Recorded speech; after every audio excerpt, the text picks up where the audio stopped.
Okay, I can't believe this anime is going to be my first review. Wait. And I can't believe that me editing this video thought that was a good name for this video. I mean, you couldn't think of a better pun than that. Okay, enough with the pointless fourth wall breaks.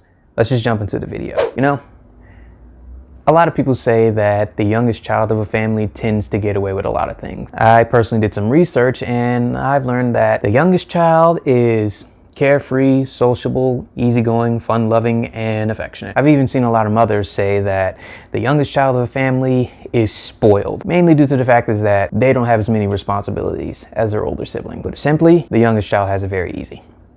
Well, here are my thoughts on the matter. It's not true at all. I know what you're thinking. How can I possibly say that? Well, I can definitely say that because I'm the youngest in my family. I'm the youngest of 5 children. Well, 7 if you count both sides of my family. Yeah, but I'm not going to go too much detail about that. Just know that your oldest brothers tend to be the biggest bullies, even when they don't mean it. And that's one of the reasons why I thoroughly enjoyed the clickbait Isekai anime known as The Eighth Son. Are you kidding me? So, what's up YouTube world? Kilo Morales here, and today I'm going to give you a review on the aforementioned anime. Now without further ado, let's begin, shall we?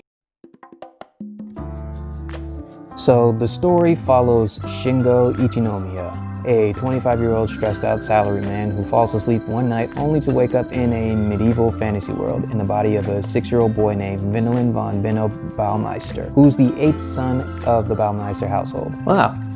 Like the Jackson family. If you remember what I mentioned earlier, you'd think that he was spoiled by his parents. Well, he's not, mainly due to his family being very poor. So he's not really getting anything besides food, clothing, and love. That was until one day he finds a magic orb in his father's library when it glows with rainbow colors, revealing that he can wield magic, thus beginning his journey not only as a swordsman, but as a mage as well. Now, judging by that setup, you would think that Vindelin was going to be your typical overpowered protagonist. And normally, yeah, you'd be right. But before we talk about the characters, let's focus on the story. Now, despite this anime being fantasy, this is actually pretty grounded to reality. When they don't focus on the few action scenes, it shows you the political side to this world, which is rarely ever seen in an isekai anime. You see how nobles use their own children or grandchildren for either personal gain or political influence, and you even see internal conflicts inside families. You also see the benefits of being a noble and even its burdens. It makes you see that not all isekai anime are focused on the fantasy elements, and that's a nice breath of fresh air. As a matter of fact,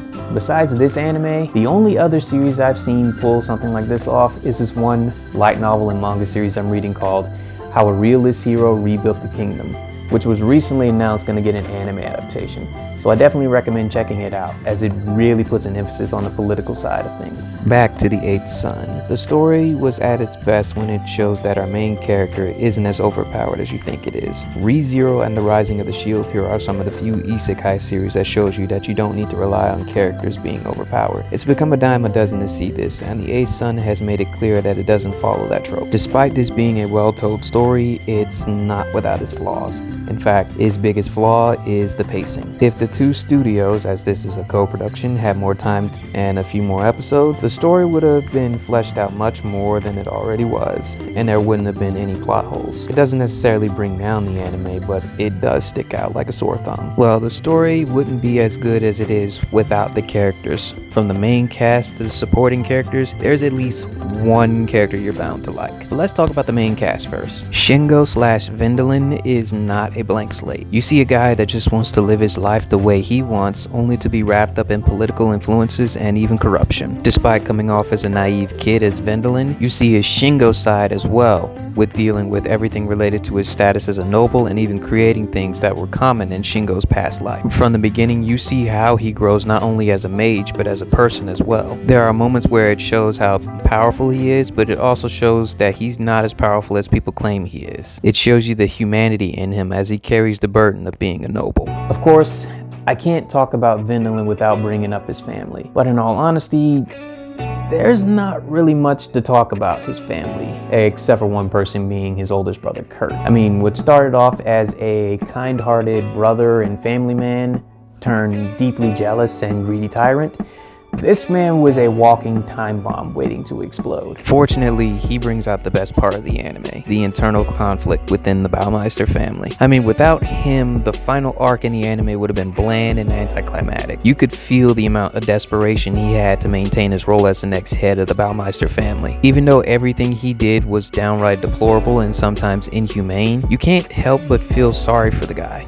I mean, he was the rightful heir to the family, but it was put on the edge when his younger brother, who's become famous all over, gained support of the townspeople, making his desperation even more intense. If I had to compare him to another character, he would be like the other Kurt from The Wise Man's Grandchild, except much more mature and a sympathetic motive. Another standout character was Alfred Rainford. Despite being only in the first 2 episodes, he left a huge impact being Vindelin's master. He was very wise and compassionate, and his relationship with Vindelin, despite being master and student, is no different than that of a father and son. You can sense the amount of care they had for each other, and his death made it all the more heartbreaking. Next comes Vindelin's party, starting with his first wife, Elise. Now this is another standout character in the anime. She comes off as a pure-hearted maiden, only to see that she's just a normal girl with normal desires. Throughout her time engaged to Vindelin, you see how her feelings for him develop, from when she asks his party about him to when she joins their training session to help improve their physical strength and fighting prowess. She only wants to show that she's not some pretty face, and her relationship with Vindelin, despite it being a little rushed, which is ironic given that they got engaged about 5 minutes after they first met, it was pretty well written. You can see their concern for each other as they comfort one another when displaying their insecurities, making them arguably the best couple of this year. Now for the rest of his party, yeah, there wasn't really much that stood out about them. I mean, yeah, they did have their insecurities, but that was completely glossed over the moment they joined Vindelin's party. I mean, Louise is just your typical hyper girl. Ina is your basic tomboy that, despite being quite the pretty girl, she didn't have much of a feminine side to her. Wilma was just a boring and annoying glutton, and Erwin, well, there wasn't really much to say about this guy. I mean, nothing. Well, the only other character that stood out in Vindelin's party was Roderick. But that was mainly due to the fact that his personality was quite entertaining and he did have a sympathetic backstory. But other than that, that's pretty much it about Vindelin's party. Nothing else really stood out. Now, I'm a little surprised that this anime was a co-production. And the 2 studios that were involved were Synergy SP, whom you may know from their works including Hayate the Combat Butler, Initial D, and Major, and Shinei Animation, who's known for their works including Teasing Master Takagi-san and one of the most influential anime of all time, Doraemon. Now, when you put those 2 studios together, you'd expect an amazing looking anime, but in this case, you'd be disappointed. Now, don't get me wrong.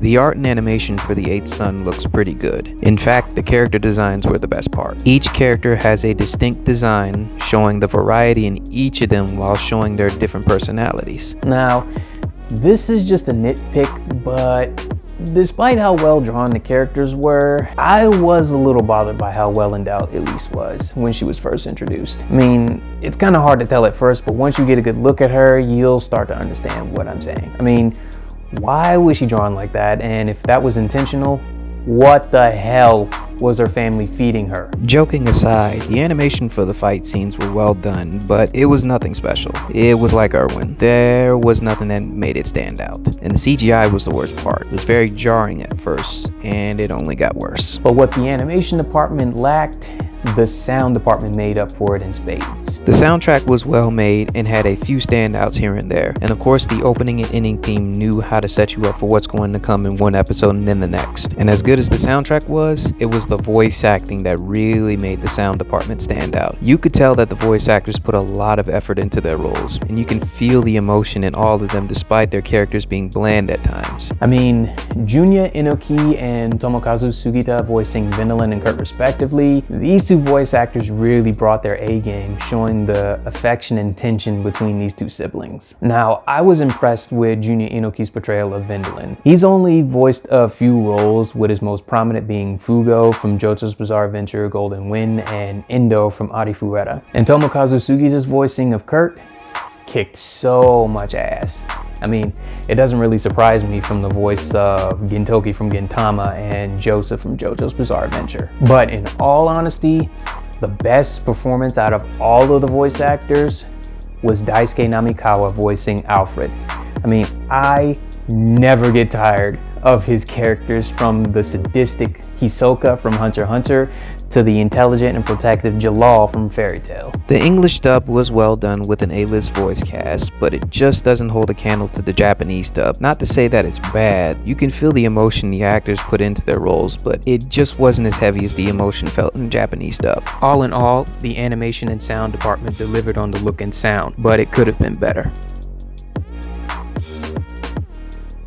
So now here we are with how I will rate this anime. I would use the typical rating system like a 5-star rating or an out of 10 or an out of 100 rating system, but that's not gonna fly in my book. I'm gonna use my very own special rating system, and I'll explain it to you all right now. If I think an anime is bad and has little to no redeeming quality about it, I'm just gonna be upfront and say this. If I think an anime has some good traits about it but not enough to leave an impact, I will say this. If I think an anime is average at best with the good and the bad pretty much balancing each other out, I will say this.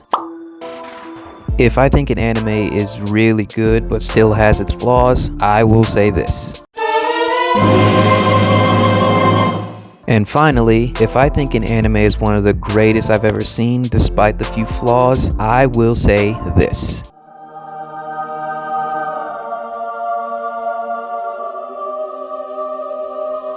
Now with that aside, what can I say about The Eighth Sun? Well, despite its flaws, with the main ones being the story having some plot points left unexplained and the animation being just a little above average, it was very well made, with the characters making up for what the story lacked and the sound department really bringing out the characters' personalities. It's an isekai genre that needs to be watched, and I'm pretty sure it's going to be a hidden gem in the long run. And with all that said, I can say that The Eighth Sun, Are You Kidding Me?, is